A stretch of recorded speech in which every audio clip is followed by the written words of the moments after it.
که ته د خپل ژوند خوشاله نه او تا ته داسې ښکاري چې نور خلک ډېر خوشاله دي، نو دا قصه واوره.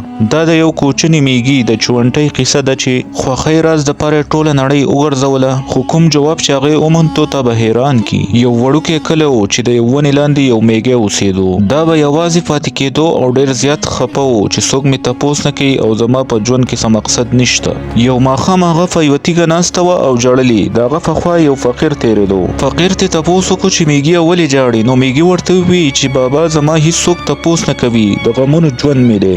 بابا ورته په مسکا کې وویل چې په هر حالت کې ځان خوشحاله ساته، خوشحالي ستا په زړه کې ده. خو د میږي اوښکې نه وردېدلې. میږي ورته وویل چې زما ژوند بې مقصده دی.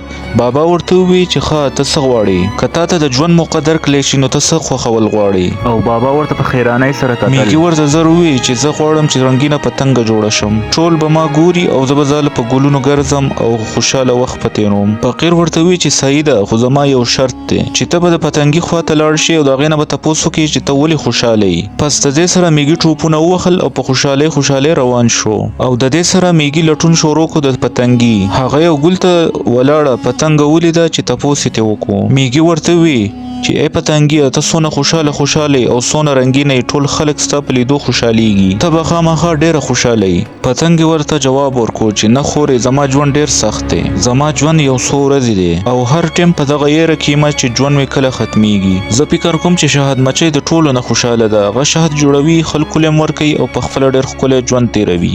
میږي پتنګه پرېښوده او لاړې د ګبینۍ مچۍ پسې چې هغې د شهد راغونډو د ګلونو نه. او شهد مچۍ نه یې تپوس وکړو چې ای شهد مچۍ ته خو به ډېره خوشحاله وي په خپل ژوند کې. نو شهد مچۍ ورته وویل چې نه خورې، زما ژوند ډېر سخت دی. او شهد مچۍ ورته وویل چې زه شپه ورځ کار کوم خو خلک رانه شهد پټوي او کله خورسما هم وژني، زما د محنت قدر نشته.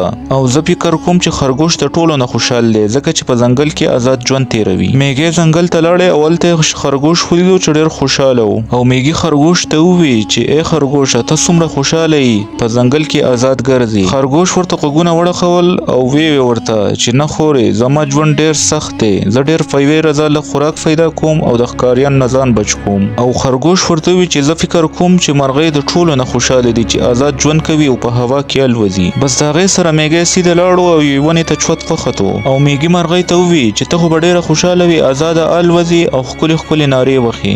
نو مرغۍ ورته وزرې ووهلې چې نه خورې، زما ژوند هم آسان نه دی چې د خوراک په لټون پسې وځم نو ښکاریان مې ولي، سکون چېرته دی؟ او مرغۍ ورته په ژړا شوه، اوښکې یې راوبهېدې او دا یې ورته وویل چې ما ټوله نړۍ لیدلې ده، هر سړی په خپل مشکلات کې دی، خو زه فکر کوم چې میږیان د ټولو نه ښکلی ژوند کوي، یو ځای ژوند تېروي او څوک یې نه تنګوي. دا خبرې چې میږي واورېدې نو ډېر خوشحاله شو او زر د هغه فقیر خواته واپس روان شو. او د خوشحالۍ نه یې اوښکې راغلې په سترګو کې او تیز روانو په فقیر پسې. چې د فقیر خواته ورسېدو نو فقیر ته تپوس وکړو چې لورې څه دې زده کړه؟ او بابا ته یې وویل چې اوس مې سترګې رڼا شوې، هر سړی په خپل امتحان کې دی، څه ناڅه تکلیف هر چاته وي. نو موږ او تاسو هم چې نورو ته ګورو نو موږ وایو چې دوی په خپل ژوند کې ډېر خوشحاله دي، خو هر سړی په خپل ژوند کې خوشحاله نه وي، څه ناڅه تکلیفات لري. او دغسې چې بل هغه ته ګوري نو هغه وایي چې دا بل به ډېر خوشحاله وي، خو هر سړی څه ناڅه تکلیف کې وي.